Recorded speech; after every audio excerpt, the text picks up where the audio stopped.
Baik, kembali semula dalam Malaysia hari ini. Terima kasih banyak-banyak setia bersama dengan kami. Baik, saya teruskan pengisian untuk MHI pada pagi ini, iaitu kita nak berbincang lebih lanjut berkenaan dengan ini. Jabatan Pengangkutan Jalan telah pun menyambut hari ulang tahun mereka ke-75 pada 1 April yang lalu. Dan temanya ialah digitalisasi melestari integriti. Kenapa digitalisasi ini melestari integriti yang dipilih oleh JPJ? Kita nak berbincang lebih lanjut berkenaan dengan tanggungjawab juga peranan JPJ selama 75 tahun ini. Kita nak bersama dengan Datuk Zailani Haji Hashim, Ketua Pengarah Jabatan Pengangkutan Jalan. Assalamualaikum. Selamat pagi, Datuk. Salam. Selamat pagi. Terima kasih bersama dengan kami di MHI. Terima kasih kerana menjemput, menerima kita di kami memang sentiasa menjemput untuk bersama dengan kami. Dan tahniah juga selamat hari ulang tahun JPJ yang ke-75, 1 April baru-baru ni, Datuk, kan? Ya, baru betul, lagi ni. Betul. Jadi kita nak tahulah, dah 75 tahun adalah satu tempoh yang lama, yang panjang, kan? Kalau orang JPJ ni, kita takut kat JPJ, tengok JPJ kata berjalan tu. Jadi peranan JPJ sendiri sepanjang suka duka dah banyak tahun dah selama 75 tahun ini. Pertama-tama sekali saya bagi pihak warga JPJ Cemerlang khasnya dan Kementerian Mahkota Malaysia amnya ingin merakamkan ucapan terima kasihlah pada pihak MHI khasnya dan Media Prima amnya menjemput kita, bagi cerita sikit tentang apa yang dikatakan sambutan 75 tahun tu. Sebenarnya kalau saya boleh sentuh sikit, kita ni kembar tak seiras dengan RTM. Mereka juga sama. Menyambut 75 tahun dan saya bersama satu sesi sebelum pada ni minggu lepas di Konti sana, cerita tentang 75 tahun juga. Okey, menjawab Puan Paria punya soalan tadi tu. Awal penubuhan JPJ itu sendiri pada 1 April 1946. 75 tahun dahulu, kita lebih kepada pelesen dan pendaftar kenderaan bermotor saja melalui Ordinan Lalu Lintas 1958. Apabila proses berlaku dari setahun ke setahun sehinggalah kita hari ini 75 tahun, banyak benda yang kita capai dah kita lalui. Dan apa yang ingin kita di JPJ tekankan, transisi kita daripada manual, segala bentuk berkenaan dengan borang, paper, sekarang kita ke arah digital, online, automate dan selaras dengan mantra tagline kita 75 tahun itulah kita mencirikan pendigitalan tu selaras juga dengan ekosistem sektor awam itu sendiri ke arah pendigitalan. Dinamakan tagline kita digitalisasi melestari integriti. Sebab elemen digital lebih bagi kita di JPJ lebih sinonim ke arah pengujudan suasana yang telus, transparansi dan menyentuh aspek nilai tak lain tak bukan integriti. Ekoran daripada itu, impak daripada itu, kalau saya boleh rangkumkan, tak lain tak bukan peningkatan hasil. Peningkatan hasil kita, hasil daripada banyak jenis-jenis transaksi urusan JPJ yang kita buat online meningkat daripada 2.1 bilion beberapa tahun yang lepas. Ekoran daripada pendigitalan meningkat kepada 4.125 bilion 2020 dalam keadaan pandemik, dalam keadaan COVID-19, pencegahan penularan pandemik pun kita berjaya kutip hasil 4.12 bilion. Kalau dibagi satu hari, Puan Maria, 11 juta satu hari. 11 juta satu hari. Wah. Kita antara penyumbang hasil negara terbesar di pada agensi kerajaan di negara kita lah, selain daripada LHDN, Custom, Immigration. Baik.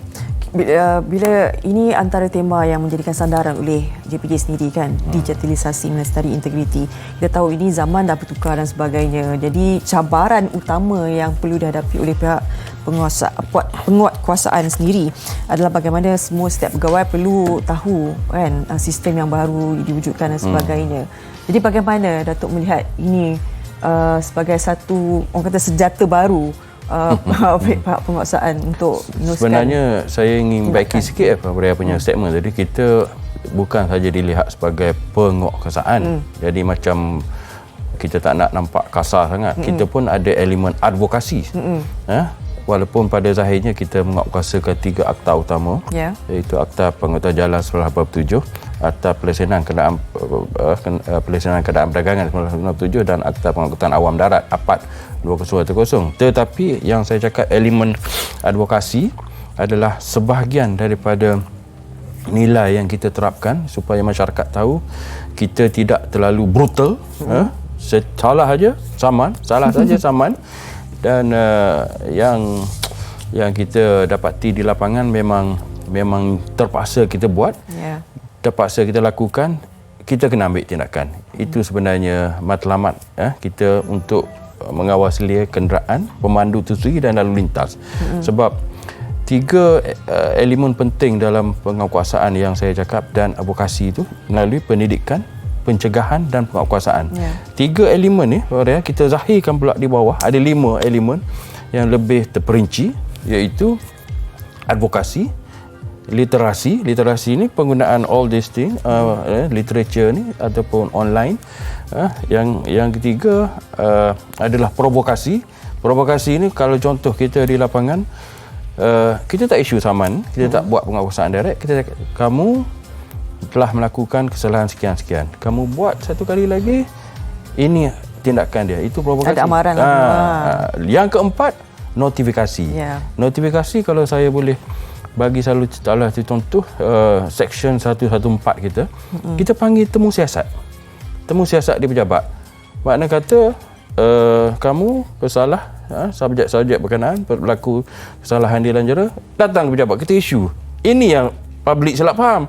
Apabila kita bagi notis section 114 tu, dia orang blast lah kata ini saman dia, bukan. Pergi dulu ke pejabat JPJ, kita ambil statement. Kalau kita di situ pun elemen advokasi kita bagi. Gagal mematuhi 4 benda ni, baru kita buat punitif akhir sekali, iaitu legislation lah. Itu elemen terakhir yang kita terapkan. Dan tapi ini sayugia saya maklumkan juga, tak termasuk dengan 7 kesalahan besar. Masyarakat kena ikat juga, kita ada 7 kesalahan besar. Tak pakai topik ledanya, tali keledar, bercakap handphone, potong belah kiri, langgar lampu merah, antara 7 deadly sin dia panggil. Itu tak ada maaf bagi mula itu. Itu kita straight issue. Baik. Okey, dalam melangkau 75 tahun JPJ ini, Datuk, kita dah tahu ada sistem bidaan nombor pendaftaran kenderaan secara dalam talian ataupun dikenali sebagai JPJ EBIT. Mungkin Datuk boleh terangkan. Saya begitu tertarik kalau seseorang pihak-pihak dalam konteks kan pihak TV3 MSI ingin mengutarakan, menanyakan saya tentang JPJ EBIT. Sebab JPJ EBIT ni baru dilancarkan 15 April 2019. 2019 baru aja. Tak adalah orang kata setua JPJ 75 tahun. Tetapi mereka-mereka yang tahu hasil yang dikutip melalui anjakan, ini adalah satu manifestasi anjakan proses kerja tu, daripada manual kepada online. Itu EBIT ni, bidar nombor ni, hasil dia 299 juta 564. 300 juta lah, 200 juta daripada 2019 sehingga hari ni. Target kita setiap siri 1 juta. Itu hasil solid. Dan keputusan diketahui dalam masa 24 jam, katalah tutup malam ni. Sekarang kita buat pengumuman tutup sistem kita pukul 12, tapi kita akan tak nak bagi jam last minute, kita awalkan sikit. Itu akan diumumkan oleh menteri nanti awal. Pukul berapa nanti tunggulah. Itu biar menteri umumkan, tapi tidak pukul 12. Lepas pukul 12, masa tu juga tahu sama ada Puan Faria yang bid for that number, bidder tu berjaya atau tidak. Dan proses pemulangan duit tu pun berlaku tak seperti dahulu, 3 bulan baru dapat duit kita balik. Yang gagal lah, yang tak gagal berjaya tu tak ada masalah sebab kerajaan ambil terus melalui duit dia orang. Tapi dulu pun dengan postal ordernya, dengan money order checknya, bankers check, sekarang tak ada. Sama ada konsep pembayaran dia tu menggunakan online debit account, credit card, debit card. So efisien di sini terjelas nampak anjakan kita transisi daripada manual kepada online. Baik, bila kita cakap pembayaran dalam talian kan, macam tadi pakai kad kredit ke kad debit dan sebagainya, adakah pengurusan JPJ EBIT ini dia kawal sila oleh pihak JPJ sendiri? Sebab kadang-kadang orang bimbang juga bila kita dah bayar kan sebagainya. Tahap keselamatan itu juga. Terjamin dan tidak ada, tak perlu diragui sebab e-payment gateway yang kita bangunkan bersama dengan pihak-pihak institusi di luar sana mendapat kelulusan daripada Bank Negara untuk urusan penerimaan duit kerajaan, duit rakyat kepada kerajaan, dan kalau gagal disalurkan semula balik kepada pihak rakyat. Tetapi mana-mana sistem pun ada sedikit sebanyak dia punya glitches ataupun masalah tu. Jadi kita akan cuba tambah baik dari segi peningkatan bandwidth dia kah, storage dia kah, sebab umum mengetahui, dan kalau memang penonton di luar sana pun biasa tengok biasa beat pun dia towards the end tu pukul 12 malam kalau tutup tu ada sedikit jam ke lain. Ini kita improvise dari segi besarkan bandwidth dia, storage dia, supaya apabila ramai masuk pun tidak akan berlaku sebarang bentuk daripada kekalutan line jam. Bila dah bermula daripada 15 April lah tu 2019, hampir 2 tahun lah mencapai usianya. Nak tahu juga Datuk, harga-harga tu ada harga sama je ke ataupun macam mana? Mungkin Datuk boleh jelaskan. Jenis dia jenis yang nombor dia panggil nombor golden, nombor utama tu daripada 1 sampai 10, lepas tu nombor menarik, nombor popular, nombor klasik, nombor running. Nombor running tu biasalah yang paling murah lah, RM300 campur dengan RM10 fee tu. Tetapi yang agak mahal sedikit, tapi bagi kita di JPJ ataupun orang yang tak ada significant number tu tak pandang benda tu mahal. Yang paling mahal yang dalam jadual kita adalah nombor 1 sampai nombor 10, yang mana mengikut jadual kita 20,000 satu nombor. Dan kita tahu, memang umum tahu, jikalau nombor itu pihak-pihak tertentu kita lebih ringkas kita panggil runner lah. Apabila runner tu sendiri jual di luar lebih daripada itu, dan runner ni sebenarnya dia masuk juga bid yang kita buat EBIT tu. Dia bid, dia dapat number dengan harga minima tak boleh kurang daripada 20,000. Maybe dia dapat melalui sistem kita tu 50,000 ke. Dia jual kepada pihak yang berkepentingan 100,000, 150,000. Boleh sampai ke peringkat harga sedemikian rupa. Betapa bermaknanya, signifikannya nombor tu pada setengah-setengah orang. Bila dah dalam usia tempoh JPJ EBIT ni telah dibangunkan kan, berapa ramai respon orang ramai yang telah berdaftar dengan JPJ EBIT ni, Datuk? Kalau kita tengokkan jumlah yang berdaftar sehingga kini adalah 436,055 orang. 400,000 lebih. Tapi saya jelaskan,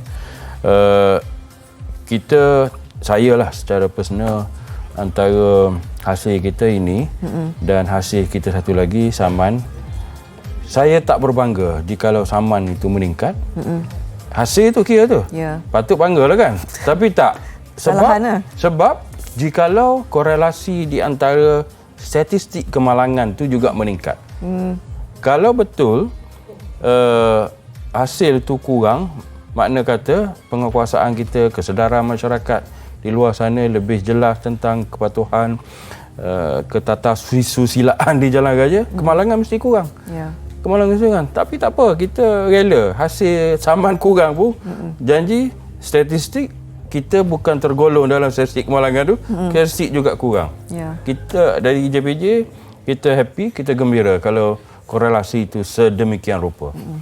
Datuk, macam mana kalau orang ramai nak bersamalah dengan JPJ EBIT ni? Di mana salurannya perlu? Kita ada URL tertentu dia, http ./JPJ EBIT .government.my yang mana dalam portal kita, website kita ada benda tu.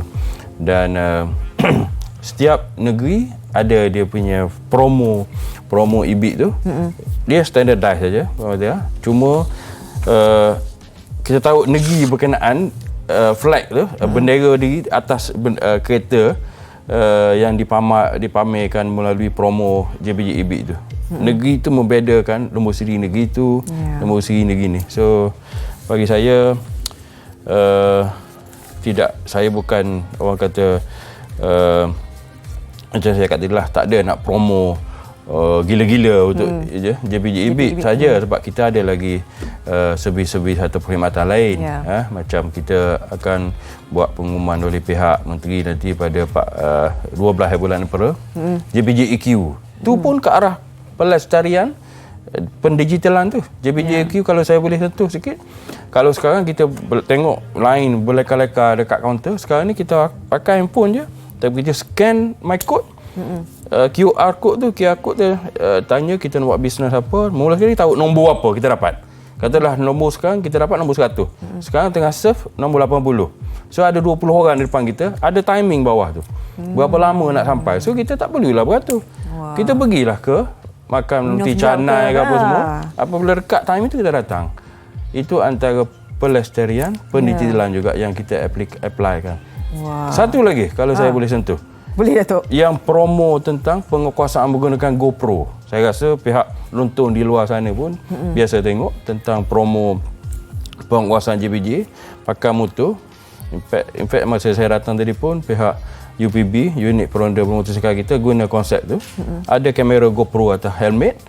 Pergi, ini selaras dengan norma baru pandemik COVID-19 ni. Tak ada no touching, no dealing, no negotiation. Dia terus daripada kamera tu, daripada kamera dapat surat. Capture je image pesalah-pesalah jalan raya. Balik aja kita punya control center, glance through siapa pemilik kepada sekian-sekian, kita hantar notis 114 tu. Mari dulu. Tapi kalau langgar lampu merah memang 7 kesalahan besar tadi tu, memang kita atas saman tu lah. Okey. Sempena hari ulang tahun sambutan JPJ ke-75 ini, mungkin Datuk sendiri ada berita gembira ingin disampaikan kepada penonton MHI. Saya dari segi konten berita gembira tu elok kita kongsi apabila pengwar-waruan oleh pihak menteri.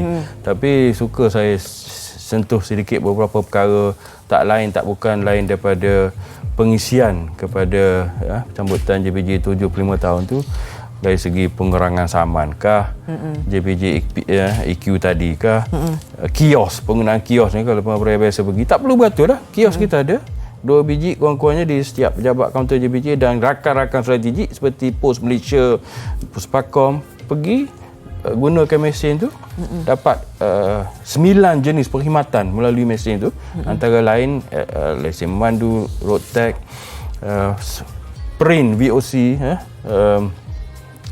sekarang tak pakai geran tu, dia pakai simple VOC dia panggil, Vehicle Official Certificate tu. So pun dikeluarkan oleh kios tu. So kalau pengisian lain biar pihak Menteri Umum lah masa pelancaran 12 bulan April, dan kalau ada masa pihak TV3 pergi cover masa pelancaran tu, saya langsung mesti dapat ni kalau Datuk dah minta ni. Lagi kita di pihak JPJ khasnya gembira lah kalau okey. Terima kasih banyak-banyak Datuk. Saya sikit lah sekali kita mengambil kata pinjam lah, proverb English, orang putih kata setengah orang, some people see what is happening, kan, some people wish it would happen, tapi di JPJ we make it happen. Kita buat benda tu berlaku. Baik. Okay. Kita harapkanlah dengan apa usaha yang telah lakukan ini sebenarnya memberi satu kemudahan yang memudahkan sebenarnya rakyat. Tak ada lagi dah alasan, saya tak ada sempat masa nak pergi ke JPJ dan sebagainya. Online. Semuanya dalam talian, Datuk ya. Baik, terima kasih banyak-banyak Datuk Zaraini Haji Hashim, Ketua Pengarah Jabatan Pengangkutan Jalan, dan sekali lagi kami ucapkan salam tahniah sempena hari ulang tahun ke-75 JPJ. Selepas ini kita akan berehat seketika.